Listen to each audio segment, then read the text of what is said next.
what's the definition of success?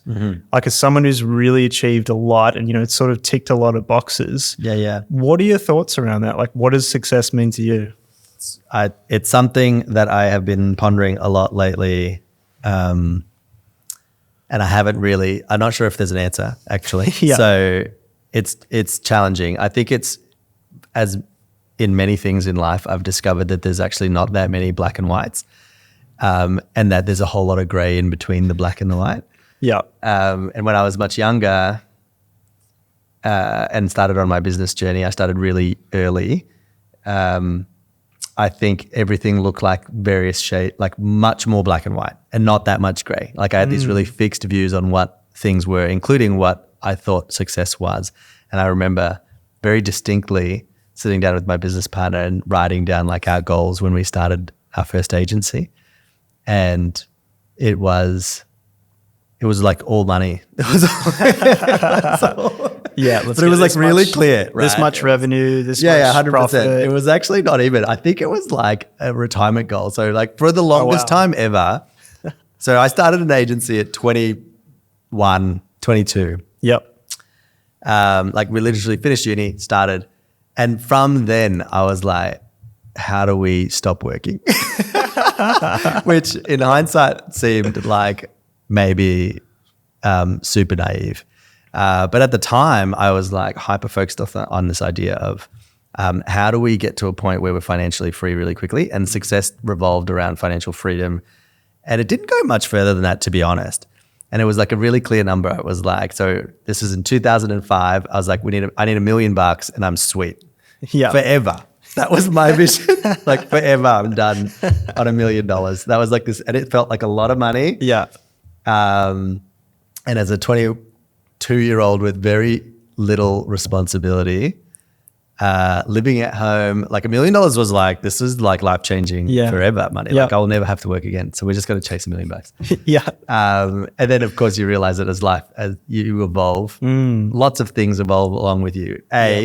Inflation's a bitch. Yep. You don't really notice until 20 years down the road when you realize $1 million is probably not enough for you to not work ever again, unless you're super frugal. And I'd love to talk to someone about how they make that happen. But there's that. But then also, like, I didn't even consider like a wife. I have 3 kids. I have I didn't think about any of that stuff. Looking after aging parents, like all this other stuff. Oh my God. It's super interesting because I talk to all kinds of different business people, some right at the start, some are like you have been on quite a journey. And it seems like most of the people at the early stages like, let's make money. Like, let's just be as successful as possible. And then as people progress, it's more about how can I make an impact? How can I support people? How can I help my employees grow? Like 100%. It sounds like that's more of what you're focused on. So much, right? So like the journey started with this like hyper focused monetary kind of idea. And then as the agency grew and we had like more employees, I started to like really fall in love with working with people. And I found this huge energy well in being motivated by people that were super smart, super clever, that I just found, just really inspiring to be around. But also helping them accomplish things in their lives and their goals. And I kind of had this sense always as almost a sense of responsibility over the people that worked with us. And then as time went on, then it was sort of like, what are the things that we can, like, what are the impacts we can leave became really interesting to me around like, well, what's the legacy that I can leave? What are the values that we leave behind that maybe can create an impact ongoing beyond just the work that we do this week or next week? And when I finished recently, I finished up and exited a business that I started when I was 22. And along the way, I've bought and sold other businesses. But just this moment recently has been like the biggest moment of introspection for me. Yeah, wow. And the longest break that I've had. And now I look back after 20 years of doing the same thing, and the thing that stands out to me the most is not really the work that we did, but the people that I worked with, like the connections that we made. Wow. Yeah, wow, man. I love that. How about your overall story of how you got into this? So like, where did you start at the beginning? How'd you get this idea that you wanted to start a business? Like what's John like right at the beginning of this? Oh, I was young and A distant time ago. just a long time ago. No, I studied as a designer in Canberra. Long story, total random segue. I was actually born in Korea, in South Korea. Right. So if you couldn't tell, I am Korean.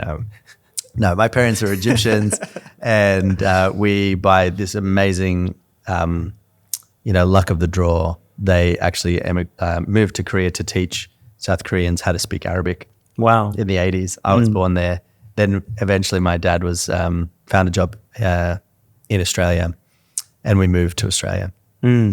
And we ended up eventually in Canberra via Sydney and Darwin for a while. But anyway, so I grew up in Canberra really, and went to high school in Canberra, and went to university in Canberra as a designer. And I finished design school and had an opportunity to join a big advertising agency. And it didn't appeal to me, actually. It just wasn't like, it was the kind of the dream that you're meant to get excited about when you finish design school, actually. Yeah. Is that, hey, you want to go work in a big agency? And there was a real opportunity to go work in one. I chose to not pursue that because I felt out of place in it. It didn't excite me. It felt like when you're and mate, this is naivety, I guess. You don't know what you don't know. But as the junior in a big ad agency, you are seriously the shit kicker. Like, certainly back then, maybe less so now, but getting coffees, photocopying things, maybe doing like slight word changes on an ad that's already been designed. It's probably about the most amount of design you'll ever see for a little while. And of course, I know now that to some degree, that's just like paying your dues and learning, and that's how you learn. But at the time, I was like, that's not what, like I studied making cool brands for like Nike and Coke. I want to do that now. So impatient me decided that I'd go out and try to do something on my own. And I was lucky I had a friend that really supported me in that, and we co-founded an agency together. And our first client was like a motorcycle shop down the street, and I was working out of my parents' basement essentially, and I had my bedroom there, and then our studio was essentially the little rumpus room outside. And we did that for like a year and a bit, just picking up whatever odd jobs we could, any design gigs we could. We started a secondary startup straight away as well, like a little side hustle, where we designed greeting cards. And we handmade them, which was really difficult actually. But it actually was really an interesting learning lesson for us, because we tried to door knock, like door to door, to try to sell these greeting cards to like pharmacies and newsagents. And we were trying to sell them on consignment, and it was hard, like rejection 24/7, trying to convince people to take up a product from a bunch of really young guys that don't know anything about retail. But yeah, and then it just slowly sort of picked up. It got a bit awkward when we started to pick up enough work that we needed another person, but having them work in my house would have been really awkward. So it was time to get an office, and we found this great little we called it a Harry Potter closet towards the end there. This was pre-Harry Potter, but it was like this little closet at the end of a hallway that looked like a janitor's closet. But it was a real office. It just was the cheapest one possible. And then off we went, and I just slowly, word of mouth, we worked to build up this agency. It was called Voodoo Creative. And over 13 years, we grew. At its peak, I think we were about 50 people, 60 people. That is a big organization. It got big, and then we got small again because that was too big to sustain and really hard to run, and one off the back of some like serendipitous work. But I learned a lot about the kind of the boom and bust nature of agency life, feast or famine. Right? Like you win big jobs and you got to scale up, and then you lose a job or you lose a client, and you kind of go. But yeah, and then we found a real sweet spot in creating, really beautiful brand, really beautiful digital experiences all the way through until about 2017, 2018. I was approached by a very clever fellow who had this idea of merging 8 different agencies into one kind of mega end-to-end growth agency. Yeah. That hadn't really been done in a modern setting before. He had a really powerful vision, was convinced that we would be able to get funding, and so we embarked on this journey. And so I went through the real journey of, how do we partner with 8 totally different independent agency owners like me? How do we fundraise? How do we tell a story that makes sense? And it failed. It kind of like got up and failed twice along the way. And eventually, and that's a whole other journey that's probably worth exploring at some point. But eventually it got up and we listed on the stock exchange in 2018 at a valuation of $100 million. Wow. Which sounds amazing. And I wish I had $100 million, but I was a small piece of that. Right. But it was a huge undertaking. We kind of took this little thing to a listed company and we became this listed entity, which was its own journey and a really tough one for me as a founder who was completely in control of my own destiny for my whole adult life. I'd never worked for anyone. Yeah. And now we were in this listed business and I worked for people because I'd sold the agency. I still owned a stake, but I sold the agency. Yeah. Wow. And then that was a 5-year journey and we became Growth Ops. And I've only just now wrapped up my tenure there after another 5 years. So wow. 19 years all in all. Didn't quite make the 20s. But yeah, it's amazing. A huge adventure. Yeah, it sounds, it's really, really amazing what you've been able to do in that time. I'm wondering, like, as you're going through this journey, like, were there times, are there times that you're thinking like, oh my gosh, is this going to work out? Like, why did I even get into business? Like, what's the sort of ups and downs throughout that journey? Because you've had like amazing success with this. Thank you. Well, yeah, this is the definition of success is interesting. So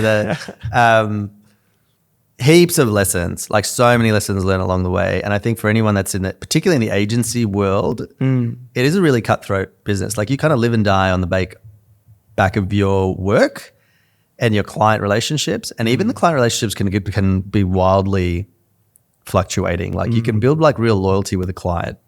But to be honest, in some cases, particularly with larger clients, procurement can come along tomorrow and be like, hey, we're going to go to pitch. And you go on a pitch. Like it or not, doesn't matter how long you've been in a relationship, you go to pitch. Marketing manager leaves, new person comes in, they've got an agency they love. They like that person. You're going to pitch. And the pitch is like fight or flight 100%. Yeah. And when you've got a big crew around you, you really feel that. So like for a long time, I think I must have buried somewhere in me the panic button. And so I'm fairly cool as a cucumber. Like I don't feel stress, I don't think, like most people do. And I think you need to build that either as a resilience or you need to find a healthy output or whatever. I'm a pretty zen guy when it comes to these things because you had to be. Like as a result of literally being fight or flight forever, like all the time, like almost every day. Wow. I think you either like have to survive that and start to almost love it or you don't last very long. And I've seen that. I've seen a lot of people start agencies. And step away. Yeah. I think it's a common thing with people early on in the journey that you like, especially like around like the space that I'm in, I meet so many different people and you'll see them on Monday and like, yeah, everything's going great. Like business is going good. And then you see them like Wednesday and I'm like, oh my God. And it's just stress. So I'm like, dude, it's okay. It's going to be okay. But yeah, like there's so many different stressful situations of all different types that just test you.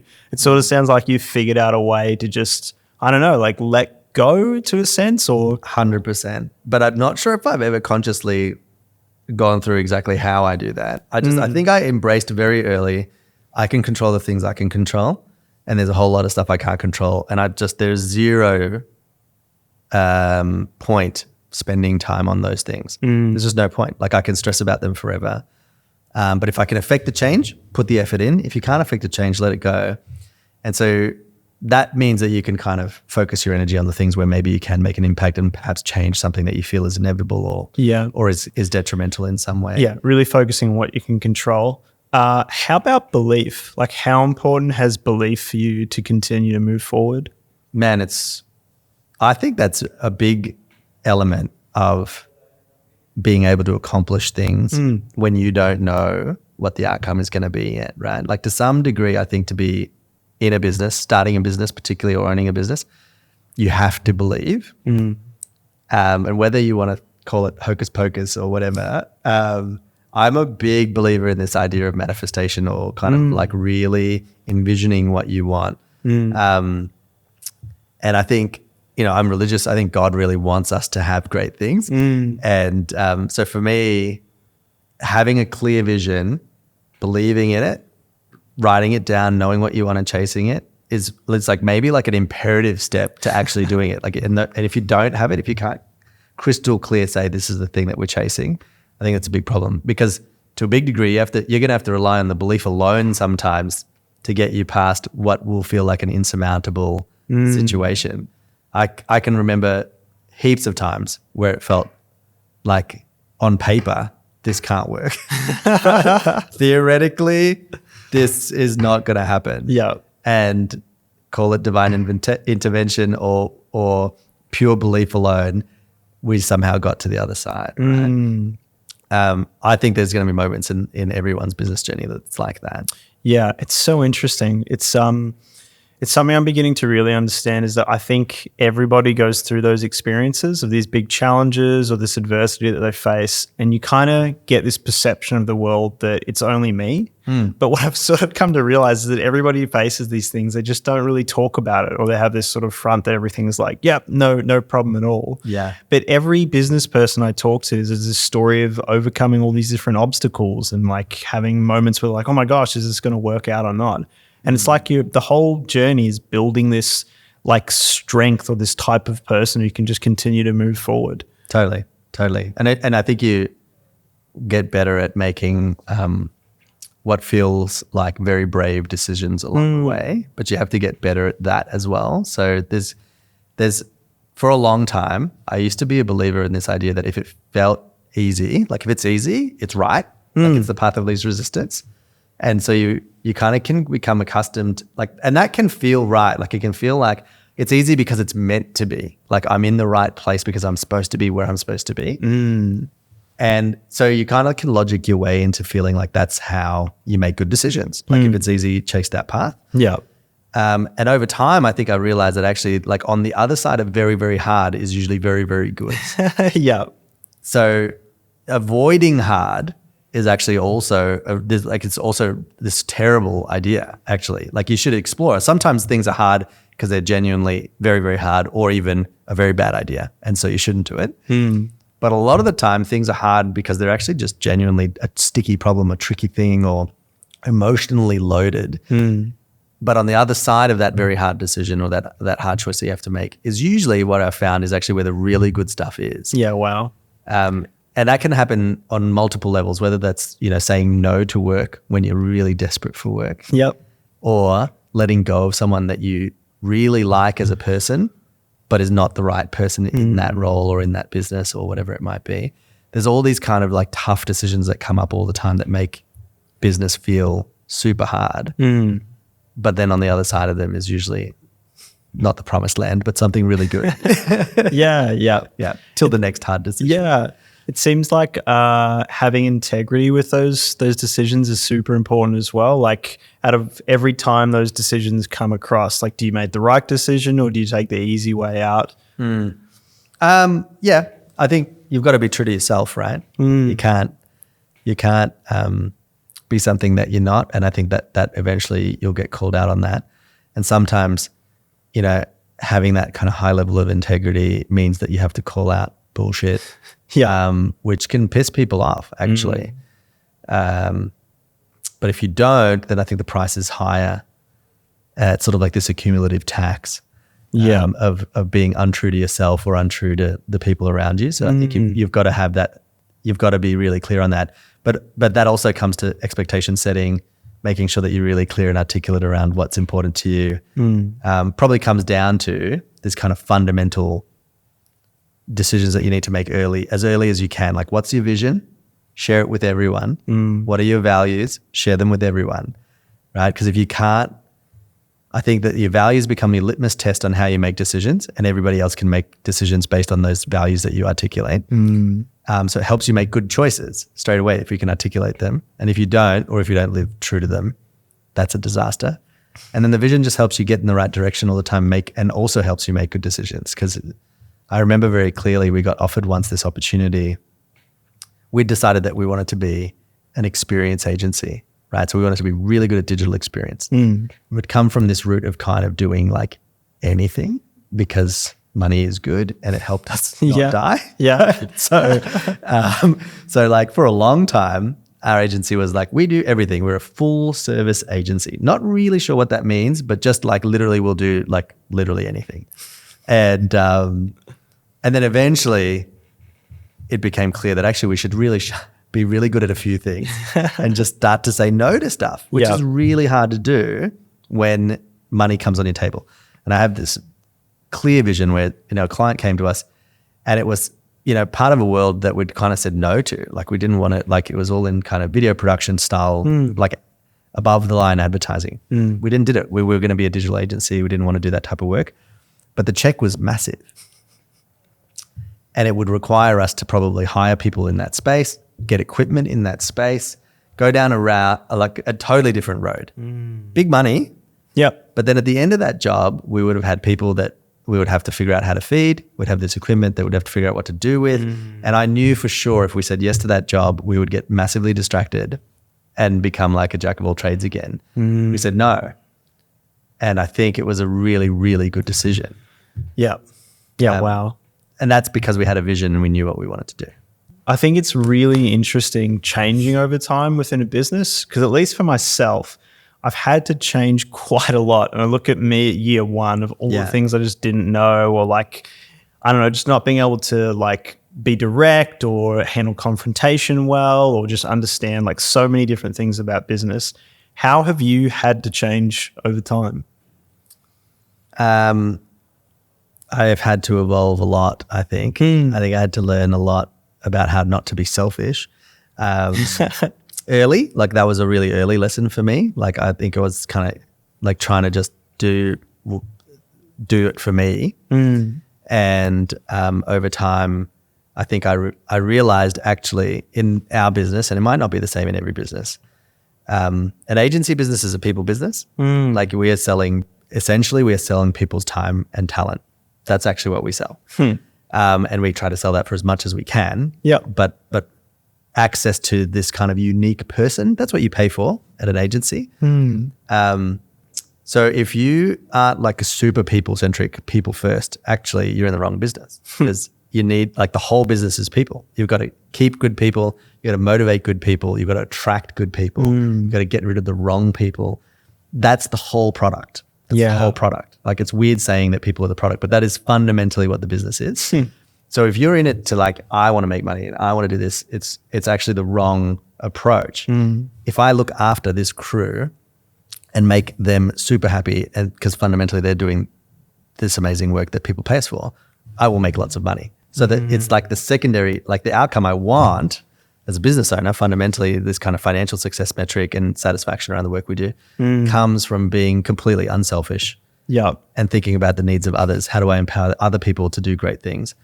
That was a big lesson for me. And thank God I learned it early, because I see lots of people make the mistake of kind of not thinking about that, seeing people as a commodity that are like kind of easily transactable, when in reality, in most service businesses, that's the whole asset.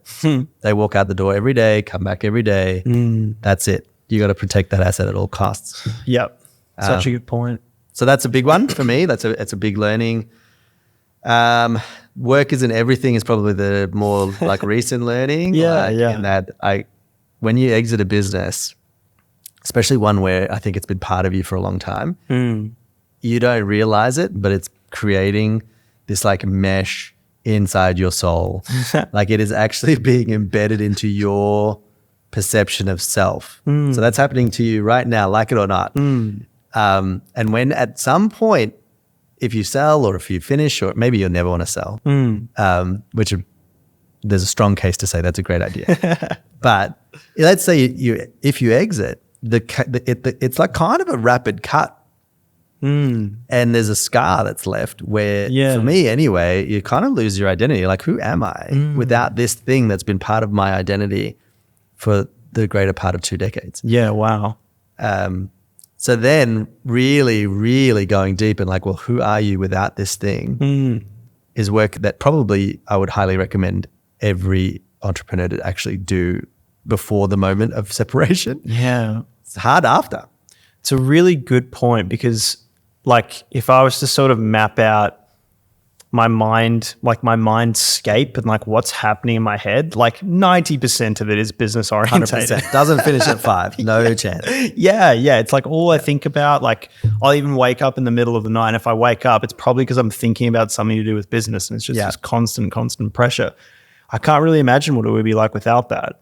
It's weird. Yeah, I don't know how to explain it other than that. Like you feel like a piece of you is missing. You feel really unproductive. Yeah. Even though like you have every right to just hang out and chill out. Yeah. You feel like you got to be doing stuff. You feel like you're missing out. And more importantly, you're a bit like, what am I supposed to do now? Especially if you have a successful exit, your world's very broad now. Like you can got do options anything you like. Yeah. So what do you want to do? It's like that question, like, so we expect 18-year-olds to be able to answer this question, which is like ridiculous. It's like, what do you want to do? And it's sort of implied that it's forever. It's actually super hard. Like revisit that now as an adult and you're like, man, that's a really tough question to answer at 18, but it's really hard as an adult. Like, what do you really want to do? So it's presented as quite a normal question. It's like this deep 100%. Philosophical, personal, spiritual thing. You're like, what? It's a big call to make at 18. Yeah. It's a big call to make at 18. It's a pretty big call to make at 40. Yep. Yeah. For those people who are in agency mode, they're running businesses, what are some of the things that you see people commonly make mistakes on, common pitfalls in that whole space? Because you've been at it for a while. What do you think are the main things that people get stuck on? So many things that we learned the hard way. Hey, I feel like I should write a book on that. Maybe. Well, I think the people side we've discussed, like I definitely think getting that wrong is a huge mistake. I think getting stuck in kind of commoditizing what you do for the sake of efficiency. There's this balance in an agency. We sell a practical outcome a lot of the time, and then we sell this really intangible thing called creativity. Yes, which is hard to value and hard to turn on at a flick of a button, right? Yeah. And I don't want to belittle the accountants that might ever hear this, but I feel like in accounting or maths, there's like a right and a wrong, and then there's creative accounting, which I think is like a separate puzzle piece around, very cleverly avoiding tax. But like fundamentally, maths is maths, right? Like the answer is the answer. There's not that much wiggle room. Yeah. And in a lot of other services or product-based businesses, like you're selling a thing, it's a fixed outcome. In ours, it's not. And so there's this balance in a service business of trying to find efficiency, like because we sell time. We have a limited amount of time that we're trying to sell, so we're trying to maximize output. Yep. That's commercial. But you also want to maximize creativity. And so it often comes at the cost of one over the other. Like for example, lots of agencies work on an hourly basis. They will charge a set amount for an hour of someone's time. And so, but that immediately puts like a kind of cap on what you can do with that time. Like you can buy 10 hours of my time. What you get in the 10 hours is what it is. What if the answer is at 10:05? Like what if something super creative is at 10:05? Yeah. Like the next Nike is just there and you didn't get there because of limited time. But then if you go the other way and be like, man, just go until you have the answer. What if it's 150 hours? Like, right? And now we're like way, way in the red. So often agencies will charge by the hour, stick to the hour, get really tight on timesheets. I want 7.5 hour billables, blah, blah, blah, blah, blah. Like get really tight on that. Or they ignore it entirely. And I think both are really dangerous. And it's a big pitfall. You've got to work out like what your style is I actually think there's another model which is around this idea of fixed price, fixed outcome. This idea of like, you're paying me for my expertise, not my time. If it takes me 5 minutes, but it's the answer, is it worth less? I've been doing it for a long time. So maybe it would have taken someone else 50 hours to get to the thing that I got to in 5. I doubt it, but like it could be, not quite that extreme. So therefore being much more clear on, hey, this thing that you want, it's going to cost X. I think that's a really interesting thing to touch on. Backing yourself in deals as you climb up and get more and more project work, you win bigger clients, you win bigger opportunities. I personally always feel a little bit like, oh my gosh, like, am I really supposed to be in this room? Like, this is a big sort of deal coming up. How have you been able to deal with that throughout your career? Initially, you fake it till you make it. Because I'm not sure. I don't know if there's another way to do it, because the first time you encounter anything, you're going in feeling nervous, unsure, because you've never gone down that road before. In hindsight, you realize it's probably not all that different than anything else. And the person who's probably on the other side of the negotiation table is very likely also in the similar space to you. Very likely, not always. Like they're experienced buyers, but a lot of the time they're also not quite sure what they're getting either, and they're trying to buy based on all the information that's in front of them. So I remember my first ever $1 million deal was super nerve-wracking. We were really young. It was like a lotto style win, right? So early in our career, life-changing money. Yeah, wow. We worked out how the margins could probably be extremely lucrative. Yeah. Felt too good to be true. Massive nervous feelings. Every meeting felt like, how is this happening? Yeah. You know, you would walk out of the meeting like hitting ourselves, gosh, why did I say that? Oh, like overthinking it massively, right? Yeah. Later on, I found out that the client had really just bought it based on personality. They could tell that we cared heaps. And that we were really, really trying to impress. And they were comparing service provider to service provider. They saw that we weren't just full of shit, like that the work was good.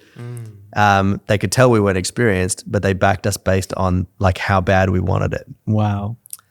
So they took a chance on us for sure, because I think there were more experienced people at the table, but I don't think anyone indicated to them that they would try as hard, right? And we sold them on this idea that like these guys, they're going to work till they die to get this across the line. They'll deliver. They will deliver. Wow. No matter what. And we won the gig, and it was like the celebration was epic. We delivered the work. It was super hard because we actually we definitely committed to more than what we had ever committed to before. Yeah. And in doing so, you don't really know what you don't know.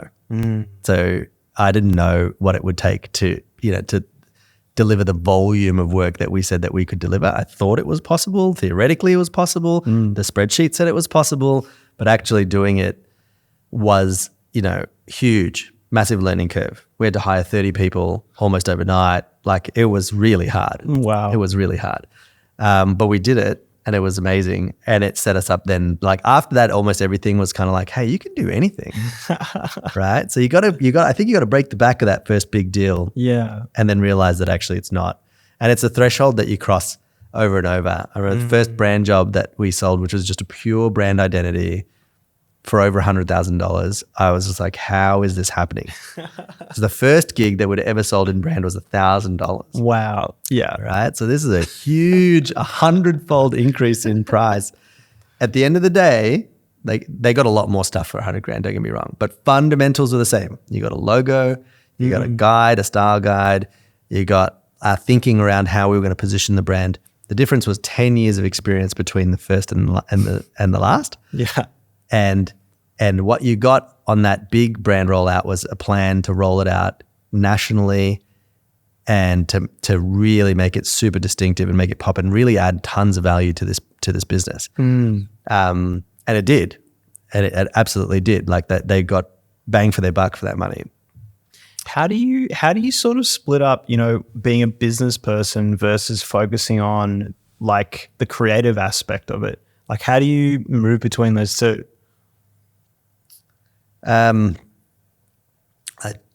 I think creativity can be taught, right? Yeah. There are probably like really great creative people who are naturally inclined that way already, who then embark down an education pathway that makes them even better. But I think everyone's got something in them that's this creative aspect. Even those of us that are in like really STEM-based style professions where traditionally maybe creativity is like not spoken about so often. I think actually there's like tons of creative thinking in the background in those worlds. I think it can be sometimes at odds to be a highly creative person and a highly business-minded person, like that kind of entrepreneurial mind of like thinking about the money side of things, commercial realities of things are often pretty separated from pure unadulterated creativity. And maybe, you know, there's a journey that everybody has to embark on, like where's your sweet spot, right? Like, so I think of myself as a creative person. When I ask myself, like, what do I really want to be doing? It has to be in a creative space. Am I the person coming up with all the creative ideas? Definitely not. I surrounded myself with super creative people all the time whose vast majority of their job was to just be creative. Because my sweet spot was to, you know, where I was really good at was curating a good creative idea, helping choose what was a good idea, helping curate a really good team. I'm really good at that. Helping people get G'd up, excited about a good idea. I'm great at that. Right? They're my sweet spot. And crunching the deal, like getting a good commercial deal across the line. So I focused on the bits I was really good at. When you're on your own, you got to do everything. When you have the luxury of more people, spend your time on the stuff that you're really great at, I think. Yeah, gotcha. Makes a lot of sense. Would you start, if you're right at the beginning these days, you know, 2023 coming into 2024, would you start an agency? Yes. Yes. Because you either have to love it or don't do it. Yeah. And so I mean, some might say it's such a crowded space.